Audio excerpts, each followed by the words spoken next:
Okay, 2 poems tonight. First one is entitled Kitchen Sin. 1 foot lifted slightly, resting on the lip of an open lower cabinet. Faucet floods memories and washes dirty thought down the drain. Hard water, white crust, challenge my elbow grease. It's smackdown time at the kitchen sink. Iron skillet, crystal bowl, wood-handled knife, copper pot, jelly roll pan, against me and my pink sponge doing battle once again. Is it dried egg yolk on the face of things? Bacon drippings doing a smear campaign? This night in corner 1, 2, and 3, it's some unidentifiable black-brown coating resisting my back and forth scrub dance with the force of years of baked-on ignorance and neglect. I change the rhythm, try a salsa move, a small tap number I learned in college, and throw in a bit of flamenco choreography and comment, as if stomping my heels into the work. I wonder if Mr. Clean could save me, or if a white tornado might do the trick. I'd let Mr. Plumber have a go at it, or the tidy bowl guy, even if this isn't their area of expertise. It's round 3, Fran 4, burned in crud 6. I'm almost ready to take the fall, give in, cry uncle. Lie there on the mat for 10 counts, swing at whatever the pitcher throws, learn to love traps, sand traps, eat dirt, and tell myself there's more to life than clean dishes. But isn't that the same faulty attitude that created this filthy disgrace to begin with? Yes, I answer. Out loud, even as my words drown in splash and scour. Then I stop, rinse, and place the offender in the drain rack. Still stained, still unclean, and pull the plug. I wave a white dish towel of surrender to dry my pruny fingers and walk away from the line of scrimmage, still questioning who won, me or the dish.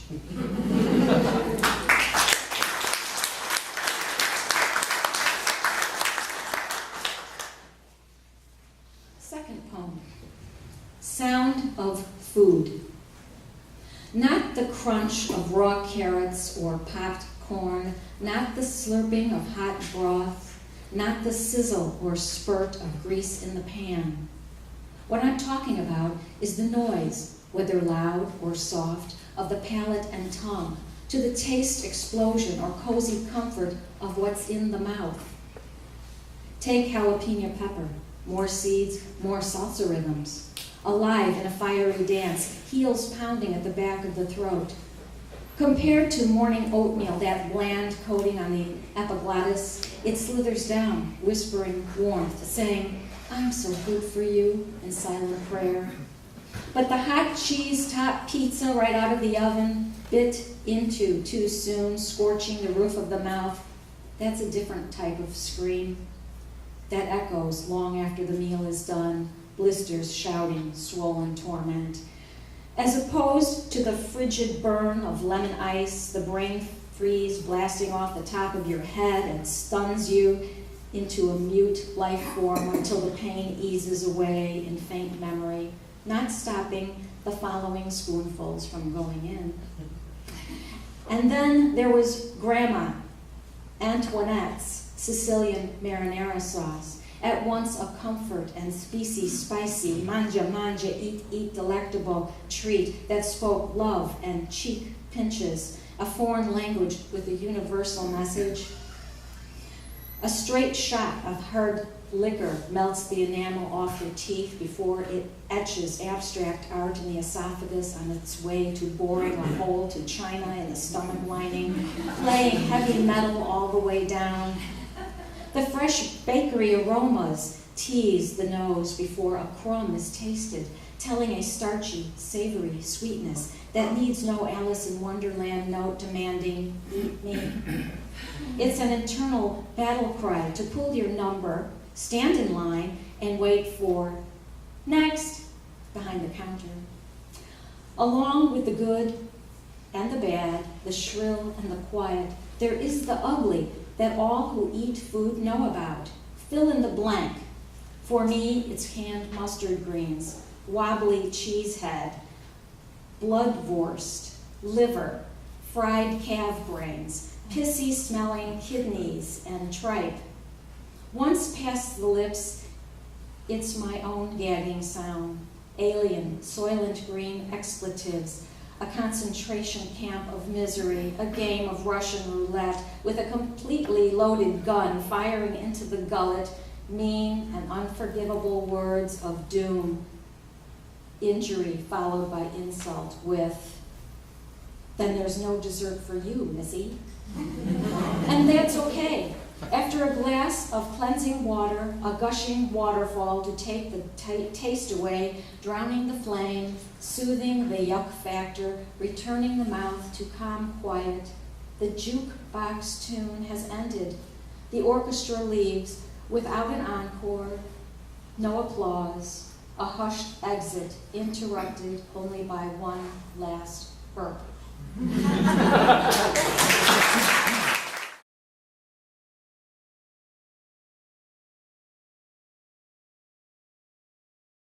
I was told about this that I was going to have just a very short time to write. This is something that's really hard for me because I am a book author. Thousands and thousands of words have passed through me to the printed page. Each was chosen, reconsidered, replaced, and often, in the end, redacted.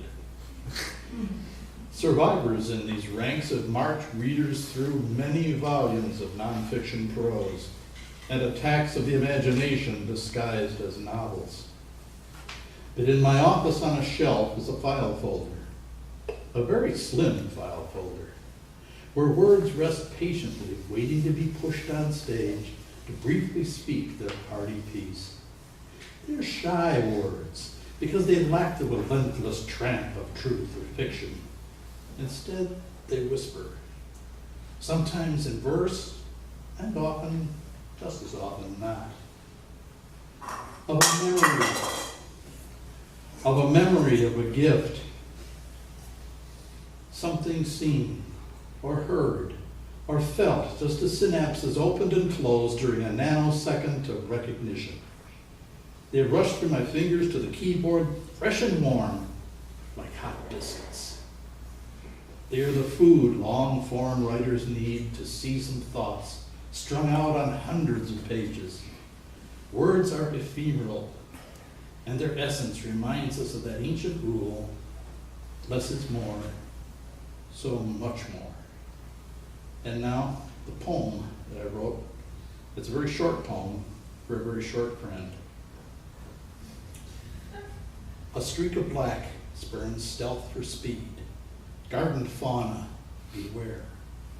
One less heartbeat in our home. A warm sunbeam on the carpet tread. A pinch of catnip on the hardwood floor. A laser pointer's manic red dot. One less heartbeat in our home. A brother to chase and beg with at meals to swat and hiss in a quick battle royal. The quarrel forgotten, entangled in a snooze. One less heartbeat in our home. A missed leap, a meal untouched, a fading light in sea green eyes. And now he sits at the side of his great cat God. One less heartbeat in our home.